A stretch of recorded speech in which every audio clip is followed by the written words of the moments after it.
सुपारक नाम के एक कुशल नाविक ने अचानक अपनी आंखों की रोशनी खो दी। ये क्या हो रहा है? मुझे मुझे कुछ दिख क्यों नहीं रहा? कप्तान जी, हवा अनुकूल है। कप्तान, भयंकर तूफान आ गया है। हाँ, मैं महसूस कर सकता हूँ। आगे बढ़ो। जहाज रास्ते में भटक गया है। अब हम क्या करेंगे कप्तान? हम सब मारे जाएंगे। ऐसे महान नाविक सुपारक की, जिसने अपनी आंखें खोकर भी कभी हिम्मत नहीं खोई।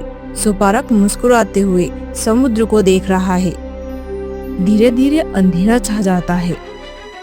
तभी सुपारक की पत्नी रोते हुए कहती है, अरे ये क्या हो गया आपको? आपकी आंखों को अचानक क्या हो गया?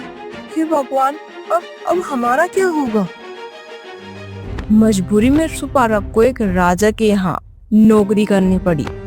तभी राजा घमंड से कहता है, तुम अंधे हो, तुम्हारे लिए कोई बड़ा काम नहीं है। जब आंखें ही नहीं है तो काम कैसे करोगे? लेकिन उसका हौसला अभी भी जीवित था। महाराज, आंखें नहीं है तो क्या हुआ? अनुभव और ज्ञान तो है। मैं अपने अनुभव से आपका कार्य करूंगा। मेरे इस बड़े से महल में तुम जैसे लोगों के लिए कोई कार्य नहीं है। तुम जा सकते हो। राजा मुंह फेर लेता है और सुपारक का अपमान करता है। जहाँ मेरी कद्र नहीं, वहाँ रहना व्यर्थ है। सुपारक से ये सब बर्दाश्त नहीं होता। सुपारक शांति से चला जाता है। तभी पहला व्यापारी आता है। क्या आप ही सुपारक हैं, जिनकी कप्तानी की चर्चा दूर दूर तक फैली हुई है? हाँ, मैं ही हूँ। लेकिन मैं तो अब अंधा हूँ। मुझे कुछ दिखाई नहीं देता। हमें आपके आंखों की नहीं, आपके अनुभव और बुद्धि की जरूरत है। सुपारक के चेहरे पर एक नई उम्मीद की मुस्कान आती है। ठीक है, मैं चलूंगा तुम्हारे साथ। सुपारक की कप्तानी में जहाज दूर विदेश की ओर निकल पड़ा। नाविक खुश है, व्यापारी उत्साहित हैं, लेकिन समुद्र हमेशा शांत नहीं रहता। कभी कभी वह इंसान की हिम्मत की असली परीक्षा लेता है। भयंकर तूफान, काली रात और मौत से लड़ता एक जहाज। कप्तान जी, हवा अनुकूल है। कप्तान, भयंकर तूफान आ गया है। हाँ, मैं महसूस कर सकता हूँ। आगे बढ़ो।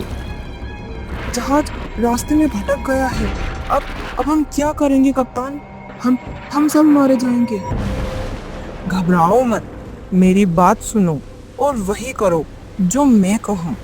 सुपारक हवा को सूंघता, लहरों की आवाज सुनता। जहाज को उत्तर पूर्व की ओर मोड़ो, अभी। जहाँ देखने वाले डर गए, वहाँ एक अंधे नाविक ने सिर्फ अपनी समझ और अनुभव से रास्ता ढूंढ लिया। यहीं रुको, मुझे लगता है इस जगह कुछ खास है। धीरे धीरे जहाज तूफान से निकल जाता है। सब राहत की सांस लेते हैं। जहाज रुकता है। नाविक किनारे जाते हैं। यहाँ तो अपार धन है। तूफान के बाद समुद्र उन्हें एक ऐसी जगह ले आया जहाँ किस्मत उनका इंतजार कर रही थी। आप सच में महान है सुपारक जी। आंखें ना होते हुए भी आपने हमें सुरक्षित घर पहुँचाया। सुपारक शांति से मुस्कुराते हुए कहता है, यह मेरा नहीं, आप सबका परिश्रम है।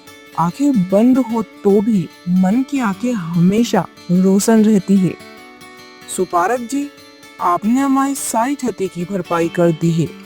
सुपारक की कप्तानी में जहाज सकुशल मारुकुच्छ पहुंच गया। व्यापारी सुपारक को सम्मान देते हैं। सुपारक ने यही सिखाया, शारीरिक कमजोरी कभी भी सच्ची काबिलियत को नहीं रोक सकती। हिम्मत और ज्ञान से हर तूफान को पार किया जा सकता है। हौसला हो तो अंधेरा भी रोशनी बन जाता है।